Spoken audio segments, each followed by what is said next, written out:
Ayan guys, oh. Nawawala naman dito yung kasama ko sa upuan. Ay nako Jason, asan ka na naman? Oh, wala ka dito, oh. Asan ka na naman Jason? Diyos ko po, aray ko. 9 chicks na naman siguro si Jason. Nawawala na naman siya. Yan, nako. Diyos ko po Jason, asan ka na naman? 9 chicks ka na naman. Yan. Wala ka naman dito sa iyong upuan. Ano? Ay nako Jason. So yan guys, nakita nyo ba yan? Ayan, pansamantala muna kami magtatambay dito. Dahil nga masyadong maaga pa. Kasi maaga kami nakatapos sa MBI. So ang kultan namin mamaya is 2 o'clock na madaling araw. Alright. At dito nga tayo sa kinato guys. Ayan. Dito ulit tayo magpapahinga at magpapalipas tayo ng gabi. Yan, dito tayo. Dito ako matutulog pagsamantala. Ayan, habang nagtatambay at nagpapalipas ng gabi. Yan. So ito nga guys, ito. Ayan, nakita nyo. Yan, napakalawak ng looter ito. Medyo malawak yung damuhan. So para ako nasa probinsya. Ayan. Sabagay, probinsya to guys. Ayan. Dito ay bayan ng ano. Ito ay probinsya ng Tarlac. Right. Ayan. So ito nga guys, yung gawain namin sa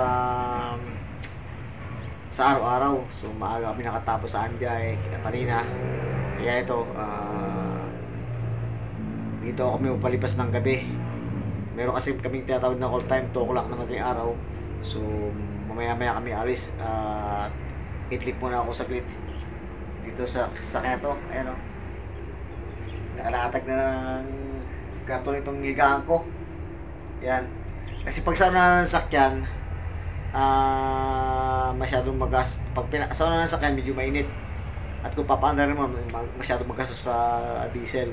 So kailangan natin magtipid. Right. Dito ang kami guys sa lugar na to. Ayan, pakita ko sa inyo guys. Ito nga, dito kami sa ngayon. Ayan, may dumadamang sakyan dito pero bihira lang. Napakalawak ka ng lugar na to. Ayan, para nasa probinsya kami. Right. Ayan. Ayan guys, dito kami sa punong kahoy na to para may lilim. Alright. Ayan, napakalawak guys. Dito nga yung highway. Ayan o. Ayan, madaling dumadaan sa akin dito. Ayan o, dapat yung daan.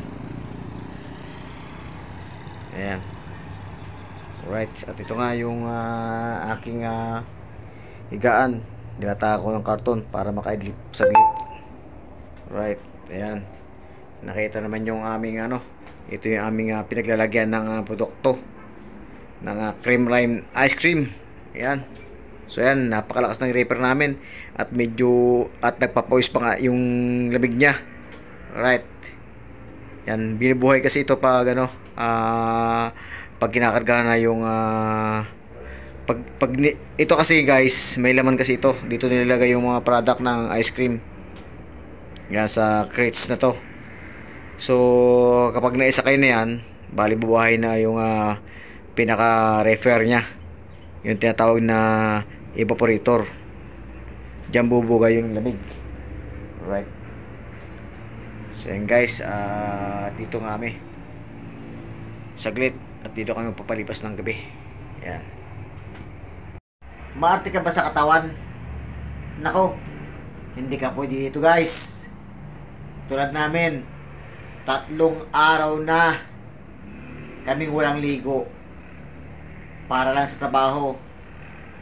Dahil nga ganito kami sa aming trabaho sa araw-araw, at dahil nga malayo ang ruta namin at hindi kami nakakauwi sa amin. So ito nga guys, at tiis lang talaga sa puyat. At eto nga, previous na walang ligo. Yan. Pero siyempre, kailangan mag-toothbrush. Yan. So, kung ikaw ay maarte, hindi to pwede sa'yo. Guys, ang gawain namin sa aming biyahe. So, ito, magpapalipas kami ng gabi dito. So, pagdating ng gabi, kakain lang kami saglit, tapos sisibat na ulit kami. At ito nga, ruta namin lumaya is San Carlos, Pangasinan. Right, ayan. Ito yung gawain namin sa araw-araw. So ito nga, bira na ako makauwi sa bahay. Yan. Bira na. So 3 araw na kami dito sa biyahe. Yan. Excuse me. Alright. So ito guys, at idlip muna ako saglit. At para mamaya, may panlaban tayo sa puyat. Dahil nga, para tayo hindi antukin. So idlip muna ako saglit. At yung kasama ko nasa unang sakyan. Right. So, ito nga. At dito kami sa may ano. Yan, dito kami sa may malawak ng Talayban, no? Napakalawak ng Talayban na to. Ayan. Yan, napakalawak ng Talayban. Right. So, ito nga guys. At idlip muna ako. Right. So, yan. Bye.